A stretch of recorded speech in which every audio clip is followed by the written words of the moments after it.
అవగాహన అయ్యేదానికి, అదేవిధంగా సంపన్న కుటుంబాలు కూడా అనుసరించాల్సిన విధానాన్ని, అదేవిధంగా రైతులు, వ్యవసాయదారులు, గృహిణులు అవలంబించవలసినటువంటి అవసరాలని తెలియజేశారు. ప్రస్తుతము పశ్చిమాసియాలో జరుగుతున్నటువంటి యుద్ధ ప్రభావం వల్ల భారతదేశము ఆర్థిక పరిస్థితి పూర్తిగా ఇబ్బందులు ఎదుర్కొనే పరిస్థితులు ఉన్నందువలన మన ప్రధానమంత్రి నరేంద్ర మోడీ గారు చెప్పినటువంటి కొన్ని ముఖ్యమైనటువంటి అంశాలను మా యొక్క పట్టభద్రుల సంఘం ద్వారా ప్రజల్లోకి తీసుకెళ్లాలనే సదుద్దేశంతో ఒకటే కోరుతున్నాము. మీరు సామాన్య ప్రజలు కాబట్టి మిమ్మల్ని ప్రత్యేకంగా చెప్తుంది ఏమిటంటే వంట నూనె వాడకాన్ని తగ్గించమని కోరుతున్నాము. దీనివల్ల విదేశాల నుండి వచ్చేటటువంటి ఆయిల్ ని దిగుమతి చేసుకోవడం అనేది కూడా తగ్గుతుంది.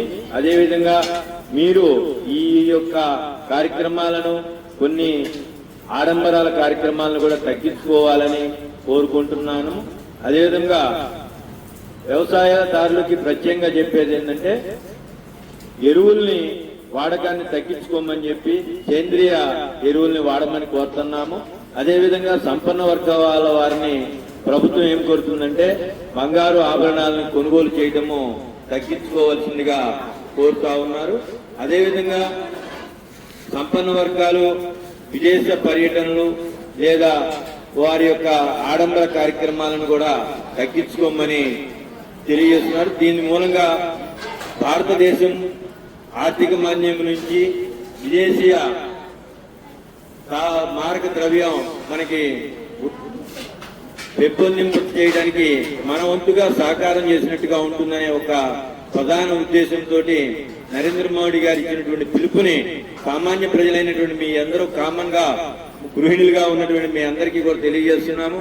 వంట నూనె వినియోగం కూడా, వంట నూనె వినియోగమే కాదు, అదేవిధంగా పౌష్టికాహారము అందజేసేటటువంటి దినుసుల్ని తినమని, ఆడంబరాలకు పోయి కొన్ని విదేశీ మార్గ ద్రవ్యాలను సంబంధించినటువంటి ఆదాయం వచ్చేటువంటి వస్తువులు కొనుగోలు చేయొద్దని, స్వదేశీ ఉత్పత్తుల్ని కొనుగోలు చేయాలని ప్రభుత్వం కోరిన మీదట మేము ఈ యొక్క పట్టభద్రుల సంఘం ద్వారా ప్రజలకి ప్రత్యేకమైనటువంటి సందేశం అందజేస్తున్నామనే విషయాన్ని తెలియజేస్తూ, ఇప్పుడు మీకు అర్థమైందా, విదేశాల్లో తయారైనటువంటి వస్తువులు, కాస్మెటిక్స్, పౌడర్లు, ఇట్లాంటివన్నీ కూడా ఆయిల్, కొన్ని రకాలైనటువంటి కూల్ డ్రింక్స్, ఇవన్నీ కూడా విదేశీయ ఆదాయం విదేశాలకు వెళ్తుంది. మనం ఇక్కడ కొనుగోలు చేస్తే ఆదాయం అంతా విదేశాలకు వెళ్తుంది.